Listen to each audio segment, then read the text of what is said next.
Bonjour et bienvenue à Coram Deo, l'émission qui porte un regard chrétien sur le monde. Mon nom est Pascal Deneau, je suis pasteur de l'Église réformée baptiste de Saint-Jérôme. Voilà, j'étais perdu, je ne savais plus réformée baptiste de où. Et j'ai en ma compagnie le pasteur Éric Ricard de l'Église Doxa à Brossard. C'est bien ça, je ne me suis pas trompé, Éric? Exactement. Brossard. Bienvenue, Éric, ça me fait plaisir de te retrouver en face à face pour ce 294e panel de Coram Deo. Wow, merci, content d'être là. Et peut-être tu peux te présenter un petit peu pour nos auditeurs. Qui est Éric Ricard? Parle-nous un peu de ta conversion au Seigneur, de ton appel au ministère. Si tu veux nous dire un mot sur l'Église Doxa. Alors, on veut te connaître. OK. C'est une bonne question. Qui es-tu? Parce que je viens de prêcher hier, je t'ai invité dans une église à Vaudreuil et c'est le titre du message, Qui es-tu? Donc je vais être fidèle au message que j'ai prêché hier. Je suis un enfant de Dieu. Je suis aussi pasteur à l'église Doxa qu'on a implanté. On a commencé l'implantation en fait en 2017 avec un très long processus et travail ardu. Et on a fait le lancement officiel en septembre passé. Sinon, ma conversion, je suis venu au Seigneur, ou le Seigneur est venu à moi en 2004. Quand il est venu me chercher, je me suis converti dans une église pentecôtiste à Drummondville. Et en fait, j'ai entendu l'évangile là pour la première fois. Puis on m'a donné une petite Bible bleue qui était offerte par un ami à ce moment-là. Un ami m'avait invité à l'église, il m'a donné cette Bible-là. Puis bien que j'entendais le message souvent, je trouvais que, c'est ça, pour moi, ça ressemblait plutôt à une secte au départ. J'étais un peu confus avec tout ça. Puis en lisant ma conversion, ça s'est passé quand je lisais le psaume 51. J'étais en train de lire le témoignage de la repentance de David. Puis c'était évident pour moi que j'étais pécheur envers des hommes, que j'avais fait le mal envers des hommes, des femmes. Et pour moi, c'était très clair. Mais dans ce psaume-là, David dit « Contre toi seul, j'ai péché ». Puis bien que ce soit pas la même chose pour tout le monde n'a pas une conversion aussi drastique peut-être, là, mais je viens d'un arrière-plan assez particulier. Mais à ce moment-là, je crois que l'Esprit est venu me régénérer en lisant ce psaume-là. J'ai compris l'Évangile réellement. Le pardon des péchés. Puis un petit peu vers la fin du psaume, David parle du fait que s'il reçoit le pardon du Seigneur, puis si Dieu vient le purifier, tout ça, qu'il va maintenant proclamer aux nations la grandeur de son nom. Puis ce qui est particulier dans mon cas, c'est que j'ai tout de suite cru que j'étais appelé au ministère de la parole dès ma conversion. Wow. C'est un petit peu particulier. Ça s'est confirmé dans les années qui ont suivi. Mais c'est ce qui est arrivé dans mon cas. Fait que j'ai commencé à faire des recherches rapidement. Mon amour pour la parole était assez intense. Je posais beaucoup de questions à l'église. Je nommerai personne, mais on m'a souvent dit, pense pas trop, fais juste crois seulement. Puis ça me dérangeait beaucoup. Fait que j'ai commencé à creuser. Puis un frère m'a donné le livre de John Piper, le deuxième de sa série. Je pense que c'est un des seuls livres que j'ai lu de Piper. J'en ai lu peut-être 2 ou 3. T'as Providence derrière toi que je vois. Ouais, j'ai reçu ça à T4G, le dernier. Là. Okay. J'ai pas ouvert encore. Mais j'ai lu Les plaisirs de Dieu de Piper, puis à la fin, il y avait un appendice qui parlait des 2 volontés de Dieu en ce qui concerne le salut. Puis j'ai été choqué, puis je suis allé voir le pasteur en disant c'est quoi cette affaire-là que Dieu a choisi qui allait être sauvé. Mais à partir de ce moment-là, je lisais ma Bible, puis on dirait que ça sortait du texte partout où je posais mes yeux, fait que j'ai pas pu me sauver. Le Seigneur m'a attiré à lui, puis c'est ça. À partir de ce moment-là, il y a eu un peu une convergence dans ma théologie qui a commencé à changer. Puis avec les années, il est venu un moment où est-ce que j'ai cru que c'était le bon temps de me lier peut-être avec une famille d'église qui représentait plus les convictions que j'avais. Puis c'est à ce moment-là que je suis parti pour aller implanter l'église, puis qu'un frère que j'avais rencontré il y a des années, qui était ancien dans une église en Ontario, m'a invité, puis il a dit « Éric, si tu veux, je sais parce que j'avais annoncé à mon église que je quittais, Puis j'étais dans le ministère pastoral depuis 4 ans à ce moment-là, à temps plein. Puis il m'a dit, si tu veux, on peut t'aider. Viens pendant 1 an dans l'église ici. On avait les mêmes convictions, même théologie, tout ça. Puis il a dit, si tu veux, viens dans notre église pendant 1 an. Puis nous, on va être l'église qui va t'envoyer pour implanter une nouvelle église. Parce que je croyais pas que je pouvais moi-même me nommer pasteur et moi-même m'envoyer. Fait que c'est ça qui nous a amené à implanter une église. J'ai jamais eu ce désir-là avant dans mon cœur. Je pensais être dans la même église toute ma vie jusqu'à ma mort. Mais Dieu a voulu que les choses soient différentes. Fait que je suis marié à Marie-Michel, puis on a 4 enfants aujourd'hui. Puis on est dans le ministère à l'église d'Oxford à Brossard. Merci pour cette belle présentation qui met de l'avant la double grâce, le double appel irrésistible à la grâce et aux doctrines de la grâce. Donc, pourquoi l'église d'Oxford? Tu peux expliquer d'où vient le mot, le nom? Oui, je suis très heureux qu'on s'appelle comme ça aujourd'hui, mais le but au départ n'était pas d'avoir un nom hype. on était supposé être une équipe qui partait implanter. C'était une histoire un peu tragique pour qu'on s'appelle Doxa, mais bon, c'est notre histoire. Fait que je faisais partie d'un mouvement d'église qui s'appelait Harvest Bible Fellowship. Et en 2017, quelques mois avant qu'on revienne pour commencer l'implantation, le mouvement s'est dissous. Fait que le président du mouvement a dit... En tout cas, l'histoire est publique, là. Les pasteurs de l'Église ont fait appel à la repentance, à celui qui avait commencé le mouvement et tout ça. Puis il y avait un refus un peu, c'était un peu particulier. Puis finalement, lui a dit, ben écoutez, moi je continue mes affaires. Mais lui était comme, a choisi qu'il pouvait dissoudre le mouvement et tout ça. Fait que finalement, on avait un nom d'église qui était relié avec le mouvement. Juste avant comme quelques mois avant de retourner au Québec, on a dit, ben on va maintenant trouver un nouveau nom. Fait qu'un brainstorm sur un whiteboard en Ontario avec mon collègue. On cherchait quelque chose qui faisait référence à la gloire parce que c'est vraiment central à notre compréhension du but pour lequel on est sur Terre. Le livre de Jonathan Edwards, The End for Which God Created the World, c'est un des livres qui m'a le plus marqué, en tout cas dans mon cheminement. Mais en français, puis au Québec, désolé pour ceux qui vont écouter ça, je ne veux pas les choquer, mais parfois quand tu as le mot gloire dans le nom de l'église, ça sonne un petit peu mystérieux. L'église de la gloire, ou des choses comme ça. Fait qu'on a opté pour Doxa. Donc, qui veut dire gloire en grec. Exact. Voilà. Merci pour la petite histoire. Et c'est important, le nom qu'on porte. Dieu se révèle aussi sous différents noms qui sont parfois des titres, mais aussi des noms propres. Entre autres, il est le Père, le Fils et le Saint-Esprit. Et c'est de ce Dieu trine dont on veut parler aujourd'hui. Et avant d'aller plus loin, je veux souligner que cette émission est sponsorisée par Publications chrétiennes qui nous recommande un excellent livre cette semaine, Qu'est-ce que la Trinité? Alors, je l'ai aussi entre les mains, juste pour que vous voyez. Ce n'est pas un livre très épais, là, c'est plus un petit livret de... Combien de pages? Attendez. 60 pages, je pense. Oui, exactement. 60 pages. 61 pages pour avoir le petit à propos de l'auteur. Alors, écrit par R.C. Sproul, bien connu. Vous ne trouverez pas mieux. Soit dit en passant, si vous ne voulez pas le lire ou si vous n'avez pas le temps de le lire et que vous aimeriez l'écouter plutôt, ben, vous pouvez le faire gratuitement. Qu'est-ce que la Trinité en audiobook que vous pouvez télécharger sur publicationschrétienne.com. Vous pouvez l'avoir aussi en e-book. Et sinon, le livre n'est pas très cher, là, 5-6 $, je crois.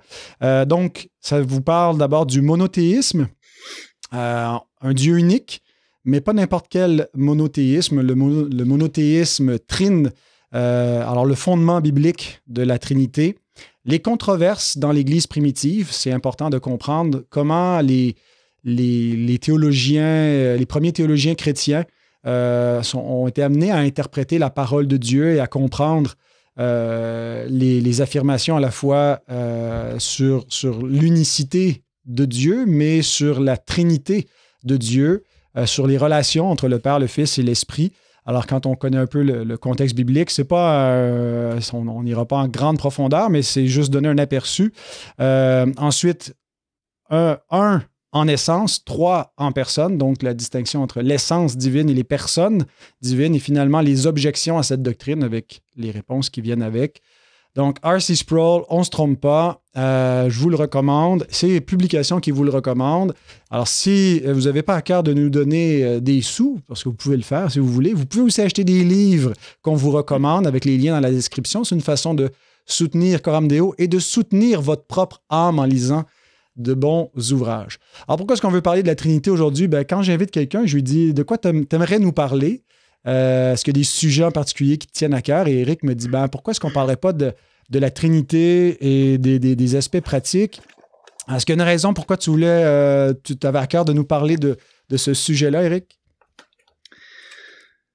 Oui, en fait, j'ai plongé dans la doctrine de la Trinité dans les derniers 2 ans et demi, où est-ce que un mentor à moi m'a fortement encouragé, m'a fait beaucoup réfléchir sur la place de cette doctrine-là dans l'Église, puis aussi sur le fait à quel point cette doctrine-là est négligée même dans l'Église aujourd'hui. Ça m'a poussé à beaucoup lire. J'ai fait une petite série à l'Église l'été passé sur la Trinité aussi, pour informer l'Église. On a des gens à l'Église Doxa qui viennent de beaucoup de backgrounds différents, d'arrière-plans différents, et dont plusieurs ont des compréhensions différentes. Je dirais particulièrement en ce qui concerne le Saint-Esprit, mais en ce qui concerne la Trinité aussi en général. Fait que la place prioritaire, je pense, de cette doctrine-là dans l'Église, je pense qu'elle n'a pas nécessairement sa place qu'elle devrait avoir partout. On a donné ce petit livre-là quand on a fait la série à chaque personne de l'Église. Excellent. Oui, c'est ça. Surtout son importance centrale. J'ai l'impression qu'en ce moment, pas juste les chrétiens, mais je pense même les pasteurs ont peut-être plus de facilité à défendre leur position sur les œuvres sociales, sur leur position eschatologique ou sur leur position même sur les tatous que sur la Trinité. On entend rarement parler de la doctrine de la Trinité. Et pourtant... On a perdu ton audio. Je ne sais pas si tu t'es muté accidentellement. OK, c'est bon, ça a coupé quelques secondes. On s'organisera avec ça au montage, mais okay. Donc voilà, tu dis que c'est pas principalement ce qui est mis de l'avant. Et je suis assez d'accord avec toi. J'ai l'impression qu'on confesse cette doctrine-là dans nos milieux parce qu'on sait que ça fait partie de notre héritage, puis que si on l'abandonne, subitement, on sort de la foi chrétienne orthodoxe et puis on est comme excommunié de la famille chrétienne, mais qu'on s'y attarde pas beaucoup, qu'on met pas beaucoup l'emphase dessus. Et ça implique que cette négligence fait que parfois les évangéliques, on peut se demander s'ils ont bien compris ce qu'est la Trinité. D'après toi, est-ce qu'on a bien compris de façon générale dans la communauté évangélique la doctrine de la Trinité et est-ce qu'il n'y a pas des erreurs qu'on retrouve de façon fréquente dans nos milieux? Oui. Oui, je pense qu'on a de l'incompréhension au niveau de la Trinité. Je ne sais pas si ça reflète bien le Canada. Là. C'est des statistiques aux States, aux États-Unis particulièrement. Ligonier, puis c'est qui l'autre compagnie? C'est-tu Barna ou je me souviens plus. Qui font des sondages. Je pense, puis Ligonier. Ils ont fait des sondages, puis en 2018, c'était assez impressionnant de voir que il y avait un très haut pourcentage des chrétiens qui disaient croire que Jésus était le plus grand être créé de Dieu. Donc, tu étais une créature. Et qu'il y avait aussi un très haut pourcentage qui croyait que l'Esprit Saint était seulement une force et pas un être personnel. Et ça, je veux dire, je pense pas qu'au Canada, on ait une grande différence au niveau des pourcentages. Mais je crois qu'on a beaucoup d'incompréhension et ça paraît dans la manière dont on enseigne la parole de Dieu. Une des erreurs fréquentes qu'on fait au niveau de la Trinité, on a entendu beaucoup de débats peut-être dans les dernières années, mais en ce qui concerne la relation entre le père et le fils, Mhm. la subordination du fils éternel, où est-ce qu'on voit une certaine hiérarchie au sein de la Trinité. Et je ne sais pas si tu as la même expérience, mais j'ai l'impression qu'on a basé ça. Je pense que Matthew Barrett, dans son livre aussi sur la Trinité, Simply Trinity, va en parler beaucoup. On a fait de la Trinité, comment il appelle ça, de Social Trinity, Mhm. où est-ce qu'on utilise, parce qu'on veut justifier un petit peu ou adoucir ce concept-là de la soumission de l'épouse à son époux dans la parole de cet enseignement-là, on va utiliser l'exemple de la Trinité et dire, mais tu vois, le Fils a toujours été soumis au Père et pourtant il est égal. Et je crois que c'est une des erreurs les plus fréquentes qu'on peut voir.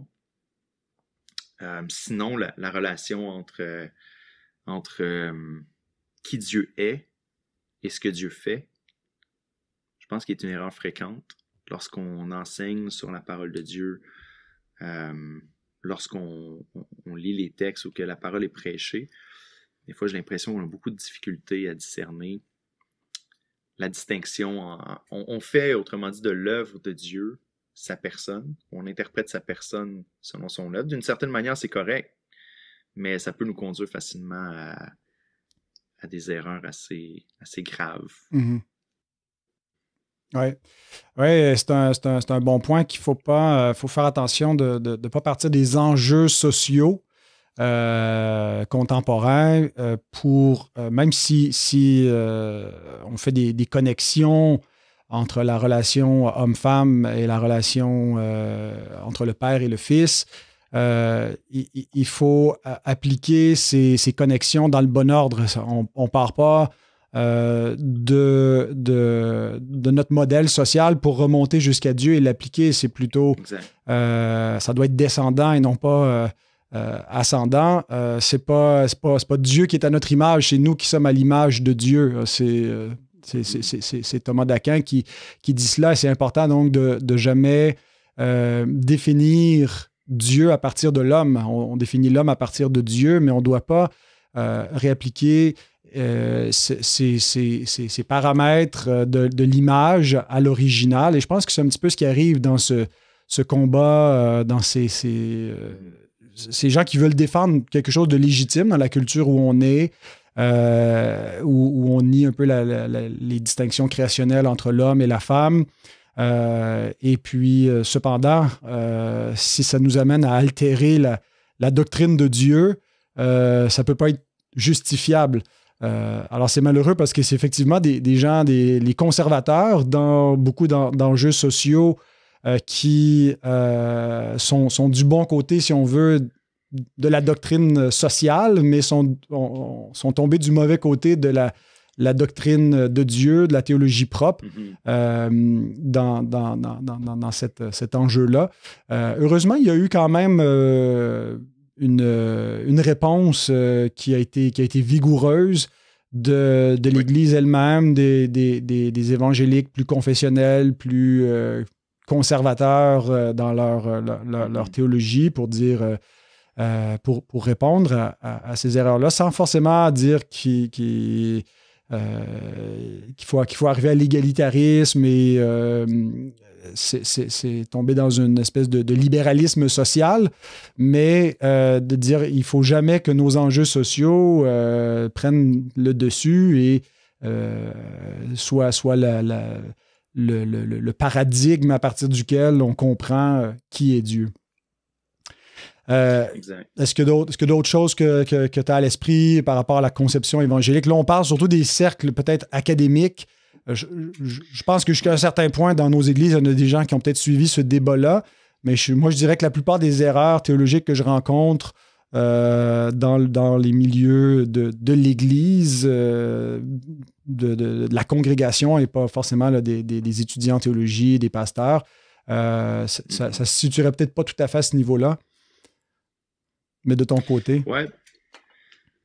Non, puis la référence à cette image-là du couple, c'est qu'on l'entend souvent dans...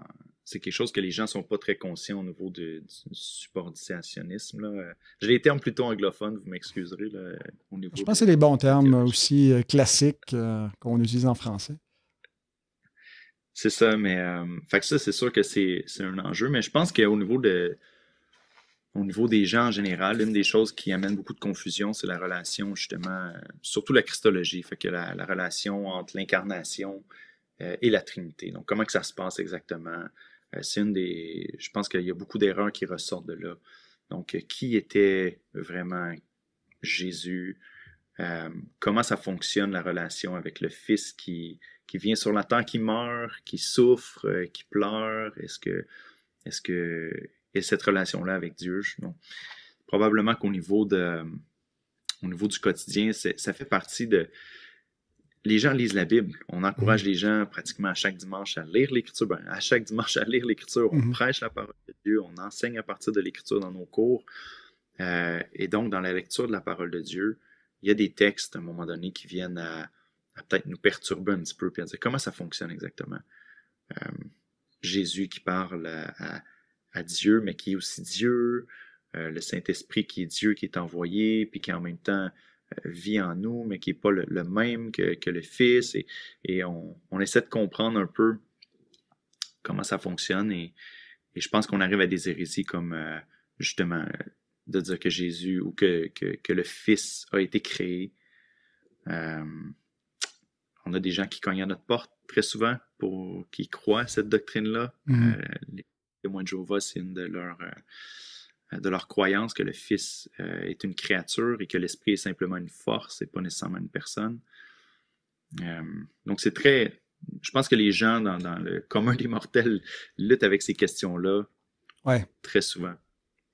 Oui, et la plupart du temps, c'est pas des hérésies explicites qui sont ou des formulations théologiques là, qui ont été élaborées et qui sont délibérées dans l'esprit des gens. Je pense que c'est une difficulté, comme tu l'expliques, un peu à articuler ces mystères-là là, de la divinité du Christ avec son humanité. Alors, quand il prie Dieu, est-ce qu'il se prie lui-même? Comment expliquer tous ces rapports-là? Et une des choses que je remarque, c'est que dans les distinctions, soit qu'on distingue tellement qu'on finit par séparer puis on tombe dans une forme de tritéisme où finalement l'essence divine est divisée, puis là, le Père et le Fils et le Saint-Esprit sont trois dieux. On ne dirait pas trois dieux parce qu'on sait qu'on tomberait dans un polythéisme, mais de façon concrète, c'est un petit peu comme si le Fils perdait sa divinité et qu'implicitement, il devenait une créature et qu'on comprend l'engendrement non pas comme un acte divin éternel, mais comme un acte temporel de création où le Fils est causé à existence. Je ne pense pas que la plupart des chrétiens là, ont une réflexion théologique profonde, mais sur cela, là, pour distinguer, mais des fois, cette distinction fait qu'il va y avoir une séparation qui va trop loin. Mais d'autres fois, ça va être le contraire, c'est qu'on va confondre les personnes et là, finalement, c'est le Père qui est mort sur la croix, puis on n'arrive plus à appliquer les distinctions appropriées aux personnes. Et puis, mais bon, on est toujours un peu en tension, hein, finalement, où il y a une essence divine, on prie un seul Dieu, on adore un seul Dieu, mais un Dieu qui est trois personnes distinctes. Et ça, c'est difficile pour l'esprit humain fini de concevoir cela et puis d'adorer dans les bons paramètres. Exact. Je dirais aussi une autre distinction qui m'est apparue en lisant l'ouvrage de Mark Jones et Joel Beeke de Puritan Theology, Doctrine for Life. C'est comme ça qu'il s'appelle. Attends un peu, je l'ai ici. C'est A Puritan Theology Doctrine for Life. Oui, c'est ça. Okay. Qui, dans le chapitre où il est question de la communion avec le Dieu Trine, une des choses que je pense c'est John Owen qui développe, que parfois on ne distingue pas bien entre l'union qu'on a avec Dieu par Christ et la communion. Et ça, j'ai trouvé ça intéressant parce que c'est effectivement des fois une mauvaise compréhension dans nos milieux, comme si notre salut dépendait un petit peu de notre communion. Et c'est là un peu l'idée de la perte du salut et tout ça. Mais l'union, c'est une relation qui est fixe. Voilà, qui est positionnelle, qui ne peut pas être renversée, qui est déterminée. Mais la communion, c'est le bienfait qu'on en retire relationnellement. Ça m'est apparu que moi-même, parfois, dans ma communion avec Dieu, je tends un peu à confondre ou à oublier cette distinction entre l'union et la communion.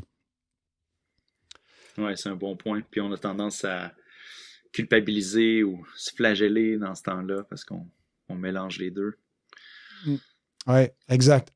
Alors, ben justement, est-ce que quand on parle de la communion avec un Dieu qui est trinitaire, avec le Père, le Fils et le Saint-Esprit, est-ce que, selon toi, on devrait toujours envisager notre communion distinctement avec les personnes divines ou sans jamais vraiment trop distinguer les personnes, là, avec Dieu comme l'être divin, mais sans référence aux personnes divines? Quand tu m'as donné cette question-là, je me suis dit, il sait de quoi il parle. Parce que le fait de choisir le mot distinguer en dit long sur déjà la compréhension de la Trinité. Le fait d'utiliser, est-ce qu'on doit distinguer les personnes dans notre communion avec Dieu au lieu de choisir le mot séparément? Est-ce que je dois avoir une relation séparément avec chacune des personnes de la Trinité, ce qui serait orthodoxement, si je peux inventer un mot, impossible ou pas juste, ou avoir une communion avec chacune des personnes à part l'une de l'autre. Non, ça se peut pas. On peut pas diviser la Trinité de cette manière-là. C'est, je pense, Grégoire de Nazianze qui disait dès que je conçois le un, les trois viennent à ma pensée. Dès que je conçois les trois, dès que je distingue les trois, mais tout de suite, je vais ramener au un. Et je crois que ça doit être gardé dans notre tête chaque fois qu'on pense à la communion avec Dieu. Mais je suis profondément influencé par John Owen. Donc toi, je vois derrière toi que tu as Spurgeon et Calvin là, affichés en gros. Moi, ce serait peut-être John Owen puis Martin Lloyd-Jones de l'autre côté. Mais Owen a une grande influence sur ma vie. C'est son livre sur la communion avec Dieu, probablement un des seuls que j'ai lu plus que 3 fois, je pense, maintenant. Je crois qu'on doit être prudent puis qu'on doit respecter le principe biblique à la base, ou le principe, ou plutôt j'ai le mot template dans la tête, le gabarit, le modèle biblique qui est donné, du fait que lorsqu'on parle de la Trinité, on parle toujours du Père qui engendre le Fils et du Père et du Fils qui envoie l'Esprit. Et dans l'autre sens, nous, notre réponse est toujours par le Saint-Esprit, à travers le Fils au Père. De manière générale, je conseille aux gens de prier de cette manière-là, d'être en communion avec Dieu, par le Saint-Esprit qui nous habite, inspiré, dirigé par le Saint-Esprit. Dans le nom, on dit dans le nom de Jésus lorsqu'on prie, mais c'est pas juste une formule magique pour que notre prière soit approuvée du Seigneur, là. C'est comme tu as dit, à cause de notre union avec Christ, de ce qu'il a fait pour nous, on peut s'approcher du Père librement. Puis c'est en lui que notre adoration, notre prière finit, si on veut. Mais je suis totalement à l'aise selon ce que je vois dans l'Écriture, selon ce que je comprends de la Trinité, que si on croit vraiment que le Père est Dieu, que le Fils est Dieu, que l'Esprit est Dieu, je crois que c'est tout à fait adéquat d'offrir notre adoration au Père, au Fils, au Saint-Esprit. Et je crois que c'est tout à fait correct de s'adresser, comme John Owen l'enseigne aussi dans Communion with God, de s'adresser directement à l'Esprit, selon ce qui nous est révélé qu'est son œuvre. Donc, par exemple, si tu prends Galates 5 et qu'on parle de marcher selon l'Esprit et qu'on n'accomplira pas les désirs de la chair, que l'Esprit a des désirs qui sont opposés à la chair, que l'Esprit est celui qui fait porter justement ce fruit de l'Esprit dans notre vie, je crois que c'est tout à fait approprié de prier et de dire Saint-Esprit, Saint-Esprit, aide-moi à lutter contre le péché. Jésus, merci pour ton sacrifice à la croix. Père, je suis reconnaissant pour ton amour éternel qui m'a choisi. Mais tout en ayant toujours en tête le fait que lorsqu'on s'adresse à une des personnes de la Trinité, les 3 personnes reçoivent notre prière et notre adoration. Ouais. Oui, exact. Et moi aussi, c'est John Owen, mais par le biais de cet ouvrage de Jones et Beeke, qui m'a fait prendre conscience que c'est important de... Il faut... oui, on conçoit un seul Dieu, mais quand on pense à Dieu, on ne doit pas simplement penser comme à la somme de ses attributs. On n'est pas en relation avec une essence divine qui serait impersonnelle. C'est pas simplement comme une puissance impersonnelle, mais Dieu est 3 personnes. Et donc, c'est toujours personnel, la communion qu'on a avec lui. Alors, on est en relation avec des personnes divines, avec 3 personnes divines, avec le Père, le Fils et le Saint-Esprit. Alors, il ne faut pas simplement s'adresser à Dieu ou adorer Dieu ou concevoir notre communion avec lui comme avec une essence qui serait détachée des personnes qui possèdent et qui partagent cette essence sans qu'elle soit divisée. On parle toujours à un Dieu qui est omniscient, qui est éternel, qui est omniprésent. Mais tous ces attributs-là sont pas dans le vide, ils sont possédés par 3 hypostases. C'est le mot technique, mais qu'on traduit par personne. Mais des fois, on l'évite un petit peu parce que la notion de personne, à cause de la conception humaine de ce qu'est une personne humaine, vient parfois un peu fausser notre compréhension d'une personne divine. Mais c'est donc avec des personnes divines que nous avons une relation avec le Dieu unique, éternel, et jamais en dehors de ces personnes-là. Alors, on ne fait pas juste, c'est ça, imaginer la divinité dans ce que ça peut représenter pour nous, un être divin, mais c'est spécifiquement avec des personnes, et c'est pour ça que on croit qu'en dehors du Dieu Trine et du Dieu de la Bible, il n'existe pas de relation au vrai Dieu parce que c'est les autres conceptions, même si les gens sont monothéistes et qu'ils adhèrent à une idée d'un Dieu unique, d'un Dieu éternel avec des attributs similaires à ceux que les chrétiens confessent, s'ils ne confessent pas les personnes divines qui sont révélées dans la révélation biblique, ils ne sont pas en relation avec Dieu, ils ne sont pas en communion avec ce Dieu-là. Oui, puis j'ai l'impression que beaucoup de chrétiens ont beaucoup de difficultés ou une crainte. Je pense que ça vient d'un bon désir de ne pas offenser Dieu ou de pas pécher peut-être.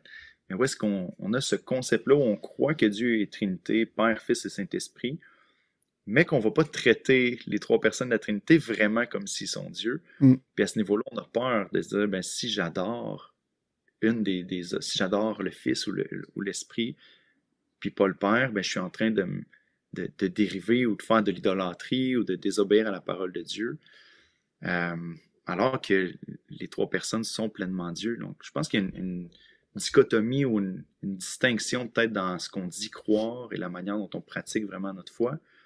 J'ai eu souvent ce genre de conversation-là, où est-ce que j'encourage parfois l'Église, on va venir à ça peut-être tantôt dans la conversation, mais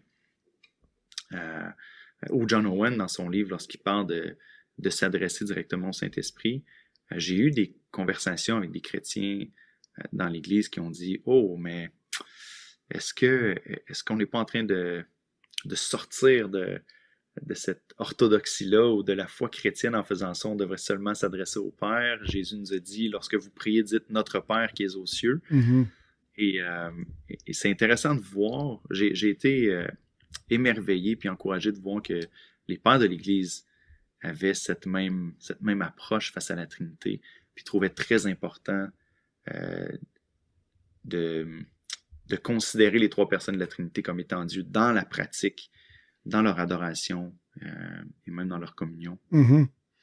Oui, et peut-être une distinction théologique qui peut aider à comprendre, c'est qu'on n'adore pas tant une essence, on adore une personne, on peut dire 3 personnes, Mhm. Mais quand ça se comprend bien, je pense, quand on arrive à l'adoration du Christ.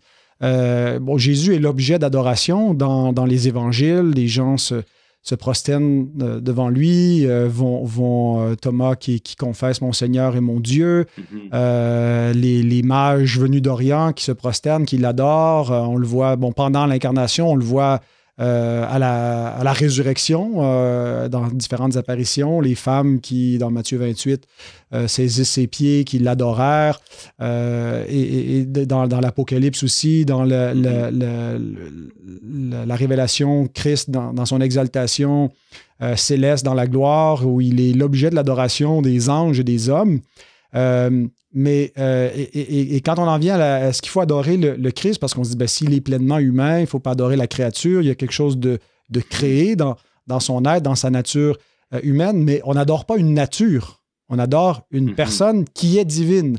Alors bien sûr qu'on peut pas séparer les personnes divines de leur essence divine, on ne peut pas les vider de leur essence, c'est par la simplicité divine, Dieu est... il est éternellement trois, puis il est éternellement tous ses attributs par son essence. Puis s'il n'était pas Dieu, ces personnes divines ne seraient pas dignes d'adoration. Mais spécifiquement, c'est parce que ce sont des personnes divines que nous adorons. Et c'est pour ça que le Christ, bien qu'il soit vrai homme et pleinement homme comme nous, comme il est une personne divine, il est digne d'adoration. Et c'est surtout, je pense, dans la question de l'adoration que vient concrètement l'impact de confesser la doctrine de la Trinité. Je ne dirais pas que c'est exclusivement dans le domaine de l'adoration, mais cette doctrine va surtout avoir un impact pratique dans notre liturgie, dans nos formules de prière, dans nos chants. Alors, justement, comment la Trinité ressort-elle concrètement et dans la vie du croyant individuellement et dans la vie de l'Église locale, et comment notre adoration devrait être façonnée par le Dieu trinitaire? Oui, je pense que je commencerai avec le pasteur et le rôle de la prédication. Dieu a choisi dans sa sagesse et sa souveraineté de se révéler dans le monde, aux croyants, à travers l'histoire, mais aussi principalement à travers la parole, selon c'est des gros mots, là, mais je sais pas comment le simplifier, mais selon cette relation d'origine entre le Père, le Fils et le Saint-Esprit. Donc, la distinction qu'on peut faire entre le Père et le Fils, c'est que le Père est Père et le Fils est Fils. Le Père n'est pas engendré, le Fils est engendré. La distinction avec le Saint-Esprit, c'est qu'il n'est pas engendré, mais il est, en anglais, ils vont dire spirited, ou les soufflés du Père et du Fils. Envoyé. Et, comment? Envoyé, il procède de... Envoyé. C'est ça, c'est tous des mots qui demandent encore d'expliquer après, mais c'est ça quand même. Et peut-être juste une parenthèse, on affirme ces mots-là sans nécessairement dire qu'on est capable d'expliquer exactement qu'est-ce que ça veut dire divinement parlant, dans la réalité éternelle de Dieu, d'être engendré et de procéder de. Mais ces formules-là sont dites avec beaucoup de précaution, en reflétant le langage biblique, mais en maintenant ou en affirmant ou en laissant en place un mystère qu'on n'arrive pas nécessairement à percer. Hein, on dit finalement, il y a un seul Dieu, il y a trois personnes qui possèdent l'essence n'est pas divisée, puis comment on distingue les personnes? Ben, c'est par des relations d'engendrement et de procession. Mais est-ce que ça veut dire qu'on comprend tout ce que ça veut dire? Ben non, on ne comprend pas, mais on l'affirme. Hein, puis comme, encore une fois, pour citer John Owens, qui dit « Ce mystère sur lequel je viens de discourir, je ne le comprends pas, mais je l'adore. » C'est Dieu qui nous reste mystérieux. Excuse-moi, je t'ai coupé. Oui, non, c'est super, c'est très bien parce qu'on dit des grands mots puis on peut paraître comme si on savait de quoi qu'on parle, mais ça reste des guides puis des gardes parce que en réalité, on veut pas sortir justement de la révélation biblique, mais c'est ce que j'aime. Moi, c'est une des choses qui m'a façonné ou encore plus convaincu, qui m'a encore plus affermi dans ma croyance que Dieu est Dieu, parce que qui aurait pu inventer un Dieu comme celui? Puis il demeure un mystère. Si je pouvais faire le tour de Dieu, peut-être que je me dirais, OK, c'est simple, c'est compréhensible, mais Dieu nous dépasse totalement. Mais pour revenir à ce que j'allais dire au niveau de la parole, c'est que au niveau de l'adoration dans l'Église et tout ça, c'est que Dieu s'est révélé de cette manière-là. Et on voit principalement la révélation du Père au début dans l'Ancien Testament. C'est beaucoup plus clair et le Fils est plus sombre un petit peu, est annoncé, prophétisé. L'Esprit de plus en plus après, mais plus le Fils. Après, le Fils vient révéler, c'est clair, et après, il envoie l'Esprit. Et là, dans le Nouveau Testament, on voit l'Esprit qui prend la place, qui lui revient. Et je crois qu'au niveau de la prédication, si la parole de Dieu fait ce processus-là, si notre salut est une œuvre qui est accomplie par le Dieu trinitaire, si le but essentiellement est de, ce que je crois en tout cas, est de connaître Dieu comme étant Père, Fils et Saint-Esprit, ben, je crois que notre prédication devrait refléter ça dans l'Église locale. Et c'est plutôt rare. Moi, en tout cas, j'ai dû réfléchir et réévaluer et me dire, je pense que la Trinité n'a pas la place qu'elle devrait avoir dans ma prédication, dans mon explication de l'Écriture et dans la vie comme constante de l'Église. Tu allais ajouter quelque chose? Non, du tout. J'acquiesçais, je ruminais dans le bon sens, là, comme on doit ruminer la parole. Ouais, c'est ça. Fait que Bobby Jamieson, je sais pas si tu connais, il est à Capitol Hill. Baptiste a sorti un livre vraiment assez récemment. Puis Fred Sanders, ça fait peut-être un petit peu plus longtemps, mais c'est 2 livres que j'ai beaucoup aimés dans la dernière année. Biblical Reasoning de Bobby Jamieson. Je sais pas si tu as entendu parler de celui de Sanders, oui. Celui de Matthew Barrett aussi, mais celui de Jamieson, je connaissais pas. Il est assez récent, mais il parle de certaines règles d'exégèse, puis pour la prédication aussi, comment la parole, entre autres, est la révélation du Dieu trinitaire et que on peut le voir pratiquement dans chaque texte. Et oui, Sanders avec le Fountain of Salvation aussi connecte les deux. Donc, je pense que la place de la Trinité devrait être beaucoup plus centrale au niveau de la prédication lorsqu'on parle du service d'adoration.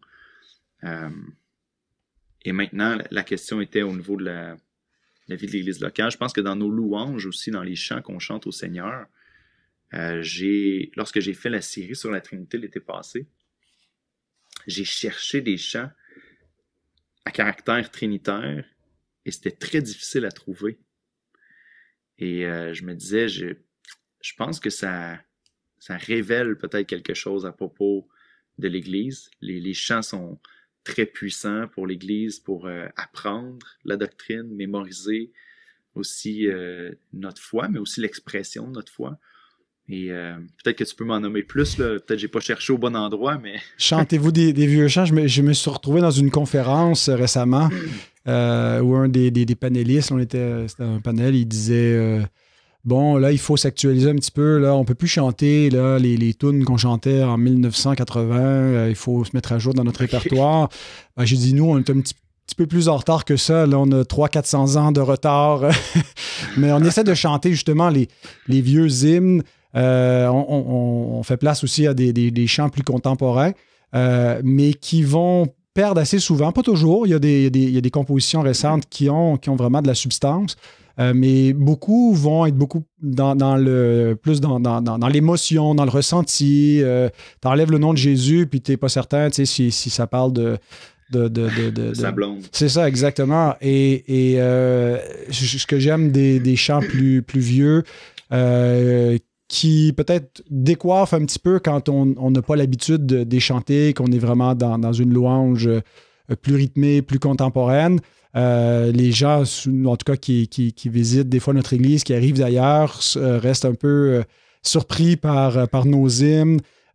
Mais la substance de ces chants-là va refléter davantage la doctrine à la fois du salut, mais la doctrine de Dieu, la doctrine de la Trinité.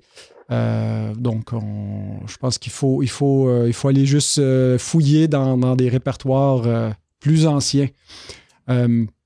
Tu parles de l'adoration avant l'émission, je relisais des sections de la Confession de foi de 1689 qui dit que la doctrine de la Trinité est le fondement de toute notre communion avec Dieu et de notre dépendance, source de réconfort de lui. Alors, c'est juste affirmé comme ça, simplement au chapitre 2, pour dire que la doctrine de la Trinité, c'est le fondement de l'adoration. Mais quand on arrive ensuite au chapitre 22, on voit un peu plus comment ça ressort dans la compréhension chrétienne et réformée de l'adoration du Dieu Trine. Par exemple, au paragraphe 2 du chapitre 22, « Le culte religieux ne doit être rendu qu'à Dieu le Père, le Fils et le Saint-Esprit, et à lui seul. » Et ça, c'est intéressant parce que là, on a un pluriel, 3 personnes sont nommées, 3 personnes distinctes, puis on a le singulier, un seul Dieu, exactement comme dans la formule baptismale de Matthieu 28, faites de toutes les nations des disciples, les baptisant au nom singulier du Père, du Fils et du Saint-Esprit. Alors, on adore un Dieu, mais dans ce Dieu, dans ce nom unique divin, il y a 3 personnes qui sont nommées, qui sont dignes d'adoration. Ensuite, la prière avec action de grâce, paragraphe 3, étant une part du culte naturel, est requise par Dieu de tous les hommes. Cependant, pour être acceptée, elle doit être faite au nom du Fils. Alors, c'est pas simplement une formule, mais c'est vraiment l'idée que c'est par la médiation du Fils, c'est par lui, par son œuvre passée, finale, achevée, mais aussi par le fait qu'il exerce une médiation actuelle et vivante. Donc, au nom du Fils, avec l'aide de l'Esprit. Alors, il faut être régénéré, il faut être dirigé par l'Esprit pour qu'on puisse adorer Dieu véritablement en esprit et en vérité. Autrement, on est séparé de lui, on n'est pas en communion avec lui. Si quelqu'un n'a pas l'Esprit de Christ, il ne lui appartient pas. Selon sa volonté, avec intelligence, respect, humilité, ferveur, foi, amour. Bon. Mais alors, on voit que c'est enraciné pas seulement dans les formules liturgiques, mais dans la conception même de la façon d'adorer Dieu, où les personnes divines sont distinguées. C'est bon. Je pensais à un autre aspect pendant que tu parlais aussi sur l'impact de la Trinité dans la vie de l'Église locale. C'est aussi, je pense, sur l'unité de l'Église. Un peu plus tôt, on parlait du rapport de l'homme, de la femme, qui reflète jusqu'à un certain point la relation entre le Père et le Fils, pas de façon éternelle, mais dans sa subordination rédemptive, où il se soumet malgré qu'il soit égal au Père. Et je pense que c'est légitime de reconnaître qu'une égalité ontologique permet une organisation économique dans la famille. L'homme et la femme et les enfants sont tous égaux ontologiquement au niveau de l'être, mais il peut y avoir une organisation. Mais Jésus prie, quand il prie pour ses disciples dans la prière sacerdotale, dans Jean 17, au verset 11, il dit « Je ne suis plus dans le monde et ils sont dans le monde. Je vais à toi, Père Saint, garde-les en ton nom que tu m'as donné, afin qu'ils soient un comme nous. » Alors, cette prière de l'unité qui doit être reflétée parmi les chrétiens, qu'ils soient un comme nous, juste la formule où le nous implique une pluralité en Dieu, mais en même temps une unité. Il n'y a pas 3 dieux, il y en a un. L'Écriture nous parle aussi de l'Église, de son unité. Il y a un corps, il y a une Église, il y a un seul pain, il y a un seul édifice, mais en même temps, il y a une pluralité. Il y a plusieurs membres. Il y a plusieurs pierres vivantes dans l'édifice. Et donc, ce rapport de l'Église et des membres entre eux vient refléter cette unité qui existe en Dieu. Et c'est tout ce problème du un et du multiple et de comment concilier la diversité sans sacrifier l'unité. Eh bien, c'est dans la communion avec le Dieu Trine où l'on peut, je pense, à la fois et dans le mariage et dans l'Église, goûter cette diversité qui ne compromet pas l'unité. Oui. Alors, Oui. tu nous as recommandé plusieurs ouvrages, tu nous as parlé des sources qui t'ont influencé, en plus de ce que tu nous as déjà dit, ou peut-être tu peux simplement nous répéter. Mais pour ceux qui voudraient aller plus loin dans l'appropriation de la doctrine de la Trinité, de son implication pour la vie chrétienne, la vie ecclésiale, qu'est-ce que tu recommandes? Peut-être même ta propre série que tu as fait l'été dernier, parce que là, il y a beaucoup d'ouvrages qui existent en anglais, mais en français, pour ceux là, qui voudraient aller plus loin. Éric, qu'est-ce que tu as à nous recommander? Oui. Ah, il y a beaucoup d'œuvres. J'aime ce que tu dis à propos de l'unité, la diversité, la soumission qui est toujours celle du Fils dans son incarnation au Père, mais qui est un modèle pour nous aussi dans l'Église.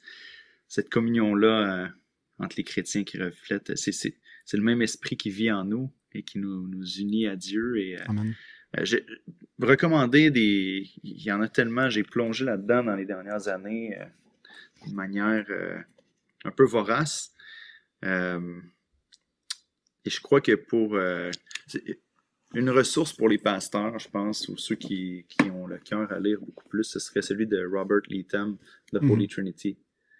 Parce que c'est vraiment complet comme étude. Je veux dire, j'aime le fait qu'il parte. Et il va discuter du développement de la théologie et de la Trinité à travers l'histoire. Comment on est arrivé avec le mot Trinité, les pères de l'Église, qu'est-ce qu'ils ont cru, jusque dans des théologies un peu plus modernes, Karl Barth, Jean Calvin. Et ensuite, il va parler des applications concrètes pour aujourd'hui. Fait vraiment intéressant, mais sinon, pour le commun des mortels, je pense que le meilleur que j'ai à conseiller, je pense qu'il n'existe pas en français, mais c'est les petites séries comme ça. Est-ce que tu connais cette série-là? C'est Montre-nous-la encore, on l'a pas bien vu à l'écran. Oui. OK. Je suis à l'envers, je ne sais pas comment contrôler mes mains quand l'écran est à l'envers. Mais c'est Scott Swain. Scott Swain a fait un travail remarquable, puis il parle particulièrement de ce passage de Matthieu 28 que tu as cité plusieurs fois sur la formule baptismale pour parler de cette réalité tellement belle de l'Église qu'on ne réalise pas assez souvent que le chrétien qui est converti, le premier acte d'obéissance ou une des premières choses qu'on fait après sa conversion est de le baptiser dans le nom de la Trinité et de le baptiser dans cette communion avec le Père, le Fils et le Saint-Esprit. Il est joint directement. Le premier geste d'obéissance est concrètement et directement lié à cette doctrine de la Trinité. Et on se demande, mais est-ce que les chrétiens qui passent par les eaux du baptême sont conscients de cette réalité-là au niveau de la Trinité? Puis comprennent la beauté même de ce que ça veut dire, qu'on est un corps. Tu parles de l'Église, on est une Église qui est principalement mais un en relation avec ce Dieu trinitaire. Fait que Scott Swain fait vraiment un travail remarquable. Sinon, le petit livre de R.C. Sproul est très bon aussi, comme une belle petite introduction. Ce que j'aime de Sproul, c'est le seul auteur, je pense, que j'ai vu de ma vie qui a fait une théologie systématique que tu as une page ou une page et demie par doctrine dans son petit livre de théologie systématique concise. Là. Il est capable de simplifier des concepts compliqués et de les rendre assez clairs.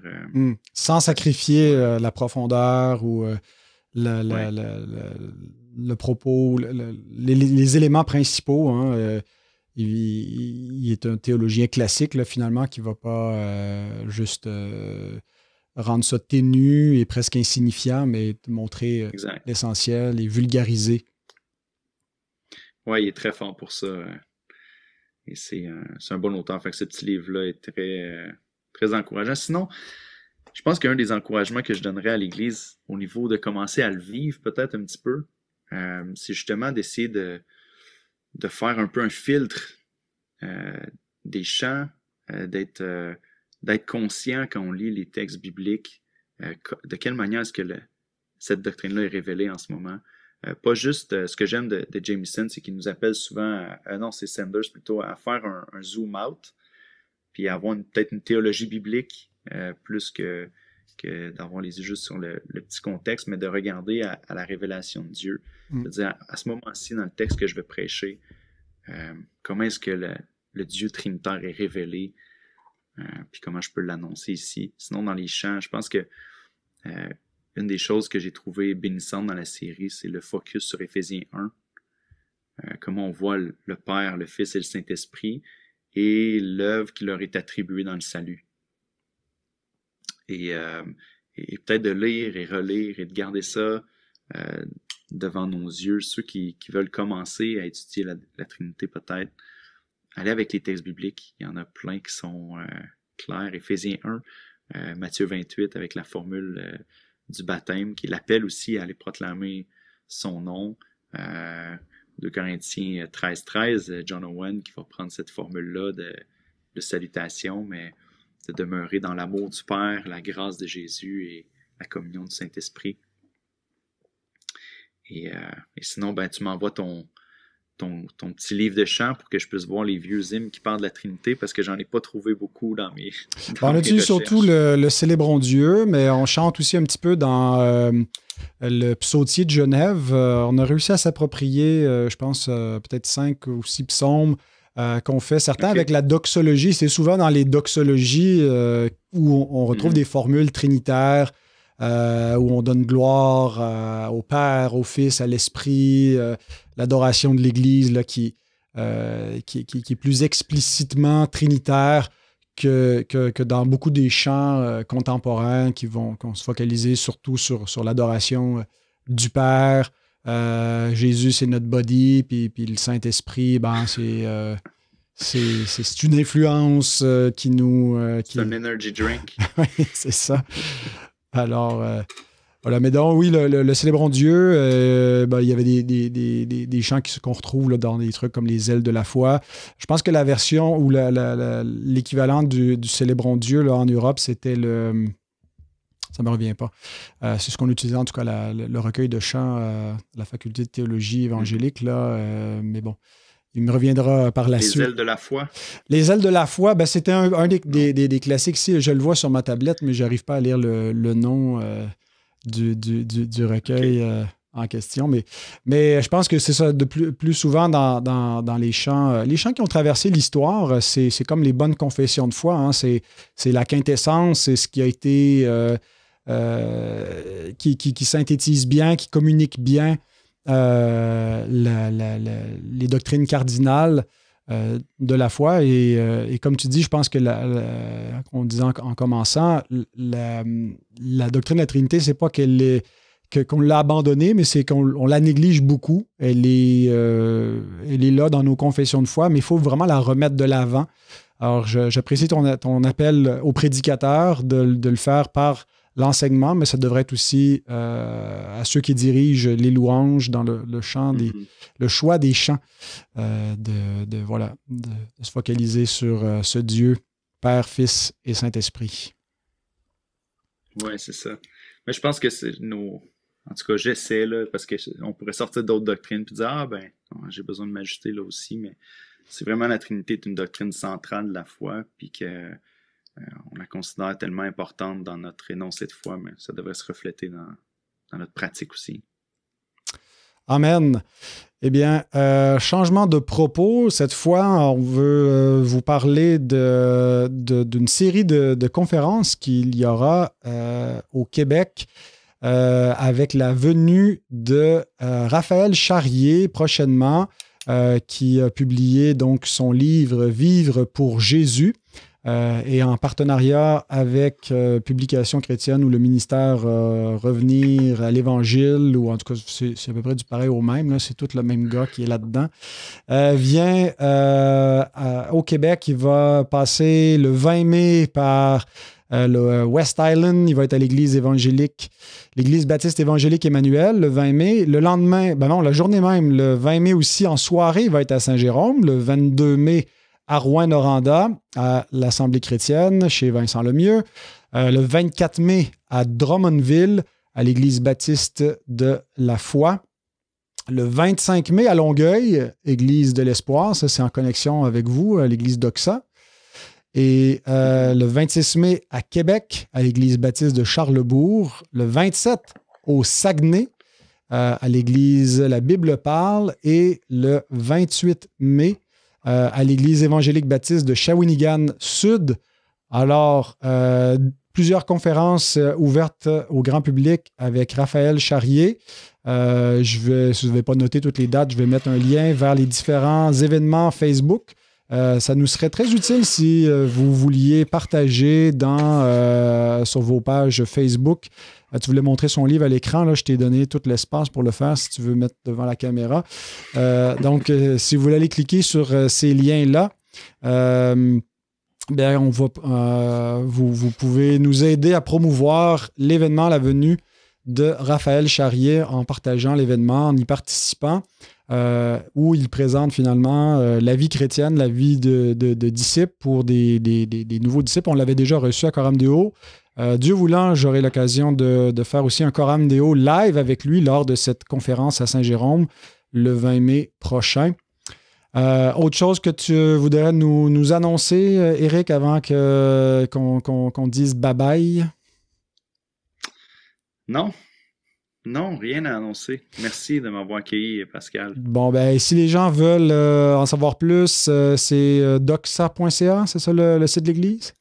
Oui, églisedoxa.ca. églisedoxa.ca. Est-ce qu'on peut retrouver ta série sur la Trinité? Oui, sur YouTube, si vous cherchez Église Doxa, normalement, vous devriez trouver ça. Il manque l'introduction, mais il y a 3 messages trop longs de 50 quelques minutes. Je pense que c'est ça que tu fais, hein? Tu prêches ça à peu près. Oui, c'est ça. En dedans de l'heure, je considère quand je défonce l'heure, mais même quand je m'en rapproche, si je peux faire 55 minutes et moins, je vise 50. Donc, c'est pas trop long. Je pense que c'est correct. C'est bon. Ça pourrait être un bon sujet d'émission à un moment donné. La durée des sermons, comment bien équilibrer vos cultes, la liturgie, les chants, la place des applications dans les sermons. On y reviendra. Oui. Une autre fois. Alors, mais en tout cas, merci. Avec quelqu'un de... C'est ça, mais on te réinvitera certainement. J'ai apprécié, Éric, d'échanger avec toi sur ce sujet très important. Merci pour ta contribution pour l'Église en mettant l'emphase sur cette importante doctrine et ce rappel à tous nos auditeurs. Alors, merci, chers auditeurs, d'avoir été des nôtres. La semaine prochaine, si le Seigneur le permet, je reçois le pasteur Réal Gaudreau.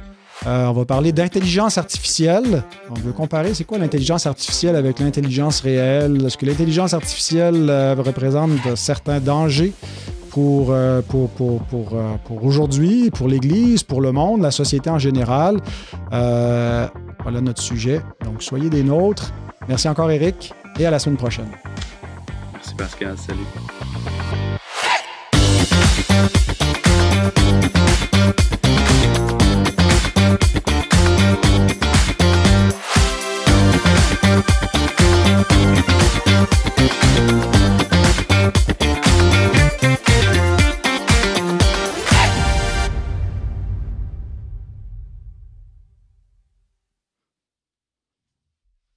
Yes, là, je t'ai. OK, super. Tu Good. vas bien? Oui, ça va super bien, toi? Oui, je vais bien aussi. Bon. Il est parti aussi vite. Allô. Ouais, là, t'es revenu. OK. On va y arriver. Je viens de sortir d'un enregistrement avec Mind Velman, puis on a eu plein de problèmes techniques. Je vais avoir du montage à faire. Là. Il rentrait, il sortait, ça coupait. C'était des attaques diaboliques. Mais bon, c'est chaque question, je vais d'abord te les poser, puis si j'ai d'autres choses à dire, je rajoute, là, mais je ne me suis pas laissé plein de notes. Là, je compte plus sur toi pour remplir le contenu.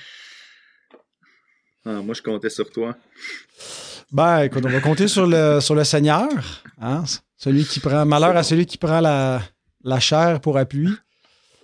Ouais. OK. Bon, on verra. On verra où ça nous mène. Je vois que tu as bien compris comment ça marche. On verra. Ouais. As-tu des questions?